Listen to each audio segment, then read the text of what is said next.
Janata Dal United ने राज्यसभा के सभी सदस्यों को 3 लाइन का व्हिप जारी किया है, लेकिन खास बात यह है कि इस बार व्हिप के दायरे में राज्यसभा के उपसभापति हरिवंश नारायण सिंह को भी शामिल किया गया है। संवैधानिक पद पर बैठे उपसभापति के लिए पार्टियां व्हिप जारी नहीं करती हैं। इससे पहले पीजे कुरिन और नजमा हेपतुल्ला जब राज्यसभा के उपसभापति थे तब भी उनके दलों की ओर से व्हिप जारी नहीं किया गया था। उपसभापति हरिवंश पिछले 3 साल से राज्यसभा के उपसभापति पद संभाल रहे हैं, लेकिन इससे पहले जेडीयू ने उनको व्हिप जारी नहीं किया था। इस बार दिल्ली के ट्रांसफर पोस्टिंग कानून को लेकर जारी किया गया है। व्हिप उपसभापति हरिवंश को भी भेजा गया है। इस व्हिप में राज्यसभा के सभी सदस्यों को 27 जुलाई से 11 अगस्त तक सदन में मौजूद रहने और दिल्ली के ट्रांसफर पोस्टिंग कानून के खिलाफ वोट करने के लिए कहा गया है।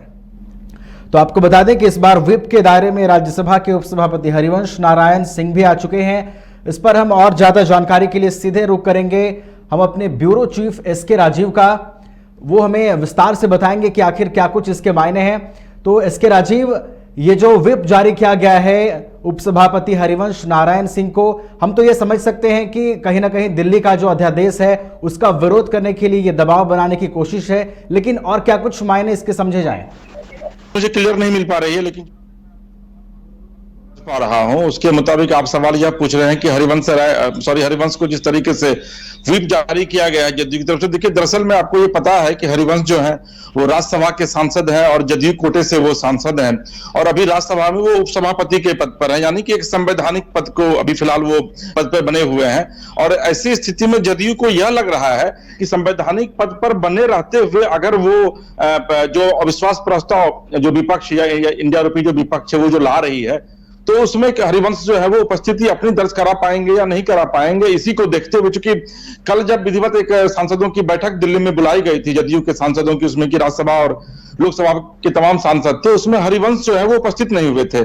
और उसके बाद जदयू को यह लगा कि अविश्वास प्रस्ताव में हो सकता है कि हरिवंश जो है वो उपस्थित नहीं हो पाएंगे सरकार के खिलाफ में। ऐसी स्थिति में सरकार को यानी कि जदयू को अंततः जो है वो व्हिप जारी करना पड़ा और वो व्हिप सिर्फ हरिवंश के लिए ही जारी की गई है। चूंकि कल जो सांसद की बैठक हुई है उसमें लोकसभा के तमाम जो 16 सांसद हैं जदयू के, वो 16 सांसद वहां मौजूद थे। राज्यसभा के कोटे से जो सांसद हैं जदयू के वो मौजूद थे और सिर्फ हरिवंश मौजूद नहीं थे। तो हरिवंश के नाम से व्यक्तिगत जारी किया गया जिसको कि आप व्हिप कह सकते हैं। और उसमें यह कहा गया है कि अविश्वास प्रस्ताव जिस दिन सरकार के खिलाफ इंडिया यानी कि जो महागठबंधन है जो विपक्ष है वो लाएगी, उस दिन आपको अविश्वास प्रस्ताव के खिलाफ में अविश्वास प्रस्ताव के पक्ष में आपको अपनी वोटिंग जो है वो करनी होगी। और यही वजह है कि अब ये पूरा मामला जो है वो कहीं ना कहीं से फंस गया। देखिए, दरअसल में होता क्या है, नवीन की जो संवैधानिक पद पर जो बैठे हुए व्यक्ति होते हैं वो भले ही किसी पार्टी के सांसद हों, लेकिन वो जिस पद पर जब तक रहते हैं वो उनको उस पार्टी से तो उसे उनका लगाव रहता है, लेकिन उस पार्टी के वो सांसद भी रहते हैं, लेकिन उनकी जिम्मेदारी उस पद के लिए होती है जिस पद पर वो बने हुए हैं। तो हरिवंश की अभी सबसे बड़ी जो जिम्मेदारी है वो अभी उपसभापति पद को लेकर के है। तो अगर उनको वाकई में व्हिप जारी करने के बाद अगर वो अविश्वास प्रस्ताव के पक्ष में अपना समर्थन देते हैं तो उनको सबसे पहले उपसभापति पद से रिजाइन करना होगा। क्योंकि आपको ये पता है कि लोकसभा या राज्यसभा या फिर विधानसभा में जो नियम है उसमेमें यह है कि अविश्वास प्रस्ताव के पक्ष में अगर दोनों तरफ से बराबर वोटिंग होती है, सपोज दैट कि अगर 543 अभी सांसद हैं उसमें अगर 241 और 241 अगर 221 और 221 अगर वोट सत्ता पक्ष और विपक्ष दोनों में पड़ता है, ऐसी स्थिति में लोकसभा या फिर जो राज्यसभा के जो सभापति होते हैं या फिर लोकसभा के जो अध्यक्ष होते हैं उनको वोटिंग का राइट होता है और फिर यह देखा जाता है कि वो किस पक्ष में वोट करते हैं। लेकिन ये राइट जो है वो उपसभापति के पास नहीं है। जाहिर है ऐसी स्थिति में उपसभापति को अपने पद से त्यागपत्र देना होगा, उसके बाद ही वो अविश्वास प्रस्ताव में पार्टिसिपेट कर सकते हैं, भाग ले सकते हैं। तो हरिवंश के सामने ये एक बड़ी समस्या आ गई है। हालांकि सबके बीच जदयू अब ये कह रही है कि हरिवंश अगर अविश्वास प्रस्ताव के समर्थन में वोट नहीं करते हैं तो ऐसी स्थिति में पार्टी से उनको आने वाले दिनों में बाहर निकाला जा सकता है। यानी कहीं ना कहीं से एक पार्टी की तलवार जो है वो हरिवंश के ऊपर अटक रही है। दूसरी तरफ राज्यसभा के उपसभापति हैं, अगर वो भाग लेते हैं तो उनको उपसभापति की कुर्सी गंवानी पड़ सकती है। तो आप कह सकते हैं कि हरिवंश जो है इन दिनों द्वंद में फंसे हुए हैं। हालांकि आने वाले दिनों में हरिवंश क्या करवट बदलेंगे, किस तरफ जाएंगे, ये तो आने वाला वक्त तय करेगा। लेकिन इतना तय है कि जदयू ने व्हिप जारी करके निश्चित तौर पर हरिवंश की परेशानी बढ़ा दी है। जी लेकिन राजीव, आमतौर पर ऐसा नहीं देखा जाता है कि जो व्यक्ति इतने बड़े पद पर आसीन है उसे व्हिप जारी किया जाए, क्योंकि इससे पहले नजमा हेपतुल्ला भी उपसभापति थी, उन्हें कभी व्हिप जारी नहीं किया गया था। तो अब क्या यह समझा जाए कि उनके सामने एक धर्म संकट की स्थिति है? और अब सवाल यह भी है कि क्या जो हरिवंश नारायण सिंह है वो नीतीश के खिलाफ जा सकते हैं, इस बात में कितना दम देखते हैं आप? आपकी आवाज नहीं मिल रही, सवाल फिर से दोहराइए। हमारा संपर्क टूट गया है राजीव। हम ये पूछ रहे हैं कि आमतौर पर ऐसा नहीं देखने को मिलता है कि इतने बड़े पद पर जो व्यक्ति आसीन है उसे व्हिप जारी किया जाता है, लेकिन इस बार व्हिप जारी किया गया है जदयू की ओर से उन्हें, और अब ये धर्म संकट की स्थिति है हरिवंश नारायण सिंह के सामने। और अब चर्चा यह भी है कि क्या हरिवंश नारायण सिंह नीतीश के खिलाफ जा सकते हैं, तो इस चर्चा में कितना दम देखते हैं आप?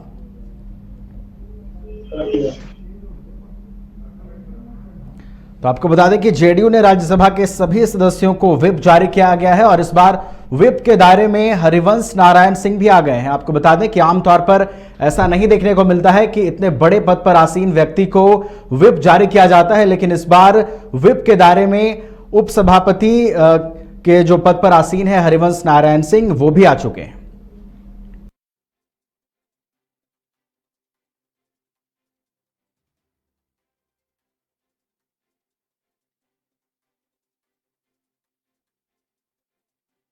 तो आपको बता दें कि जेडीयू ने व्हिप जारी कर एक बार फिर से हरिवंश नारायण पर समर्थन का दबाव बनाया है और अब दिल्ली अध्यादेश के विरोध करने को लेकर यह जो दबाव बनाया गया है हरिवंश नारायण सिंह के ऊपर, ऐसे में अब असमंजस की स्थिति, धर्म संकट की स्थिति जो भी आप समझे वो खड़ी हो गई है हरिवंश नारायण सिंह के सामने। आपको बता दें कि आमतौर पर ऐसा नहीं देखने को मिलता है। तो फिर से हम रुख करेंगे अपने ब्यूरो चीफ राजीव का। राजीव, आमतौर पर ऐसा देखने को नहीं मिलता है कि इतने बड़े पद पर जो व्यक्ति आसीन है उसे व्हिप जारी किया जाए। इससे पहले जब नजमा हेपतुल्ला भी उपसभापति थी तो उन्हें भी व्हिप जारी नहीं किया गया था, लेकिन अब जब व्हिप हरिवंश नारायण सिंह को जारी किया गया है तो उनके सामने एक तो धर्म संकट की स्थिति उत्पन्न हो गई है और दूसरा चर्चाओं का बाजार अब यह गर्म है कि क्या हरिवंश नारायण सिंह फिर से नीतीश के खिलाफ जा सकते हैं। तो इस बात में कितना प्रभाव देखते हैं आप? नहीं, देखिए दो चीजें बहुत ही महत्वपूर्ण है। एक तो कि इस तरीके के जो संवैधानिक प्रावधान इसमें सीधे तौर पर है कि अगर वाकई में हरिवंश को जदयू के साथ अगर जाना है और अविश्वास प्रस्ताव के पक्ष में अपनी वोटिंग करनी है तो उनको उपसभापति पद से इस्तीफा देना पड़ेगा, जो कि संवैधानिक पद पर रह करके वो विधिवत उसमें पार्टिसिपेट नहीं कर सकते हैं। दूसरा जो आपका ये सवाल है कि हरिवंश, एक बार फिर से तो मैं आपको ये बता दूं कि हरिवंश के खिलाफ अभी तक पार्टी की तरफ से कोई भी एक्शन नहीं लिया गया। और आपको याद होगा कि कुछ दिन पहले किस तरीके से हरिवंश जो है वो बिहार आए थे और नीतीश कुमार के साथ उन्होंने मीटिंग की थी, बंद कमरे में लगभग 1.5 घंटे तक उनकी बातचीत हुई थी और ये कहा जा रहा था कि हरिवंश के साथ जो है वो नीतीश कुमार के व्यक्तिगत रिश्ते बहुत ही अच्छे हैं। लेकिन कल जिस तरीके से व्हिप जारी किया गया है, कल देर रात ये पत्र जारी किया गया है, उसके बाद से एक बार फिर से ये सवाल निश्चित तौर पर जो है वो सामने आकर के यक्ष प्रश्न की तरह हरिवंश के सामने कम से कम खड़ा हो गया है कि अब वो आखिर क्या फैसला लेंगे। अगर वाकई में वो अविश्वास प्रस्ताव के साथ जाते हैं तो ऐसी स्थिति में उनको अपना संवैधानिक पद जो कि उपसभापति का है उनको वो त्यागना पड़ेगा, और अगर वो नहीं जाते हैं तो फिर ऐसी स्थिति में जदयू हो सकता है कि उन पर आने वाले दिनों में एक्शन ले। चूंकि जिस तरीके से जो व्हिप जो जारी किया गया है उस व्हिप में सीधे तौर पर हरिवंश सिंह का नाम जो है वो लिखा हुआ है, बाय नेम जारी किया गया। क्योंकि जैसे मैंने आपको पहले भी बताया कि 16 में से 16 जो लोकसभा के सांसद हैं वो कल की बैठक में पार्टिसिपेट किए थे। राज्यसभा से जो जदयू के सांसद हैं उन्होंने भी पार्टिसिपेट किया था उस बैठक में, सिर्फ हरिवंश है उसमें उनकी मौजूदगी नहीं थी। चूंकि वो उपसभापति हैं तो वो मौजूद नहीं रह सकते। तो निश्चित तौर पर एक बड़ा संकट आप कह सकते हैं कि हरिवंश के सामने है। जदयू अब पूरे तरीके से खुल करके, चूंकि कल जो नीतीश कुमार का बयान आया है प्रधानमंत्री मोदी को लेकर के और एनडीए को लेकर के, उसके बाद से ये अब इस बात की जो संभावना लगातार जताई जा रही थी कि आने वाले दिनों में फिर से नीतीश बीजेपी में जा सकते हैं, तो उन संभावनाओं पर पूरी तरीके से पूर्ण विराम लग गया है। यानी कि नीतीश कुमार जो है पूरी तरीके से मोदी के खिलाफ जो है वो पूरी रणनीति बना रहे हैं और 2024 का चुनाव भी वो लड़ेंगे।